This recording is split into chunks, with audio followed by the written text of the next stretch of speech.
There are many races in Blox Fruits, so in this video I'm going to go over their pros and cons.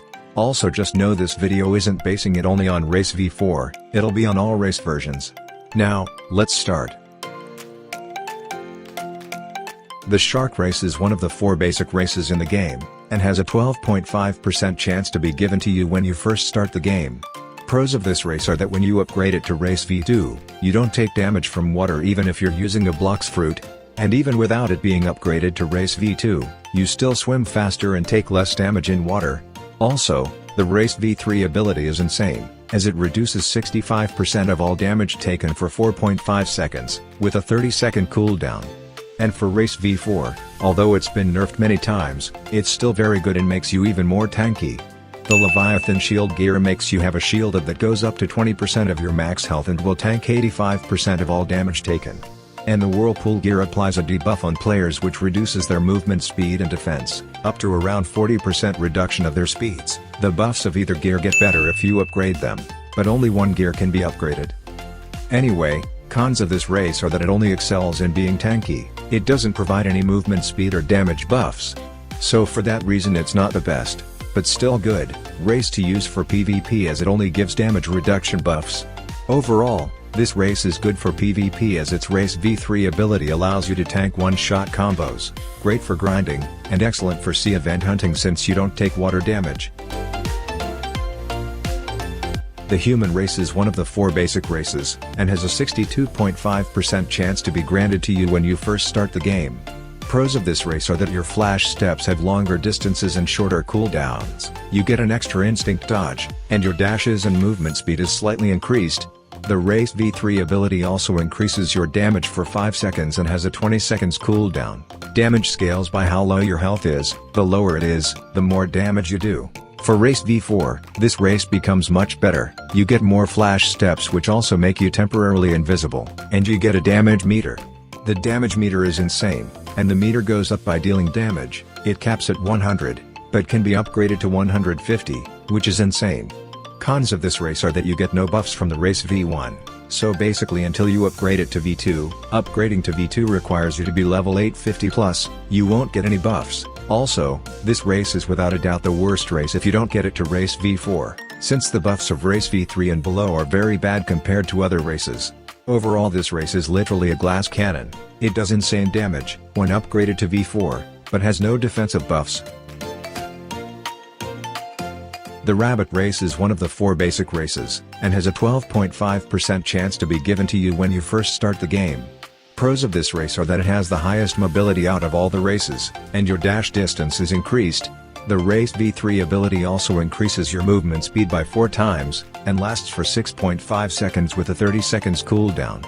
It also slightly increases your dash distance, and decreases the cooldown of dashing. And for race v4 you become faster. Get a supercharged dash, and you'll have tornadoes every time you dash, which trap/stun the enemies temporarily. Cons of this race are that the race v4 supercharged dash can't go up or down, and the dashes don't do much damage to players. Overall this race is very solid, it's arguably the best general use race, v4 not included, you're basically the Flash, and there aren't really many cons.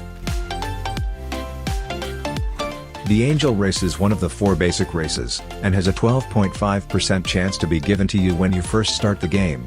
Pros of this race are that your jump height is slightly increased, you gain an additional air jump, race v2, and it has great healing. The race v3 ability is also very good, it increases your defense by 15%, heals you for 20% of your maximum health, as well as around 10% of your maximum energy for 6.5 seconds with a 20-second cooldown.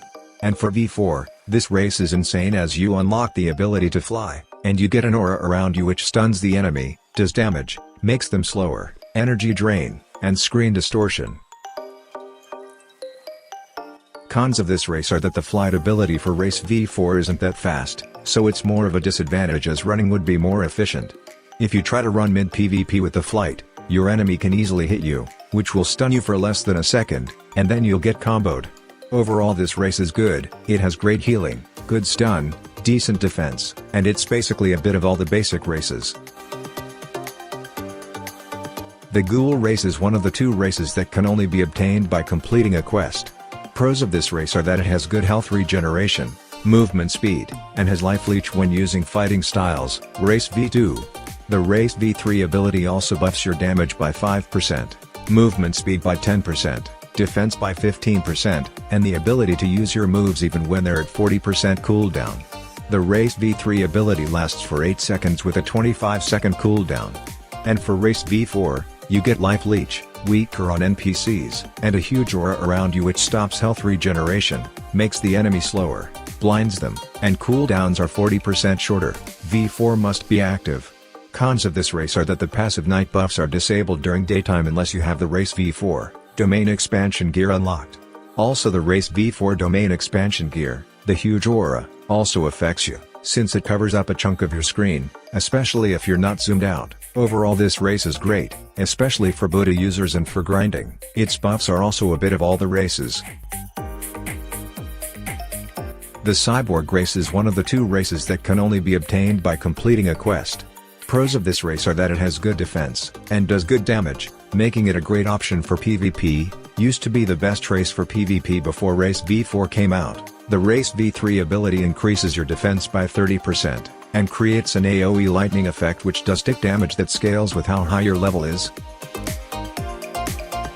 That's the system of how the damage scales up for the Race V3 ability. It lasts for 6.5 seconds with a 30-second cooldown. And for Race V4, it's very good for grinding as it has an orb chaining effect, which is insanely good as it easily groups up enemies. I literally just gathered all those NPCs with one attack, which is insanely overpowered for grinding. It also has an electrifying effect which temporarily disables the enemy's instinct. It also has a super jump, which requires instinct hockey to be enabled for it to work, or if you upgrade the energy control gear to tier 2, you don't need instinct enabled. Now, cons of this race are that the Race V1 version has no buffs, the race has no movement speed buffs, and is arguably the most expensive and hardest race to obtain. Overall, this race is great, it does good damage, has good defense, and is also very good for grinding when upgraded to Race V4. Those are all the pros and cons of every single race in Blox Fruits. Anyway guys, that's the end of this video. If you found this video useful, please make sure to like and subscribe. Anyway, bye.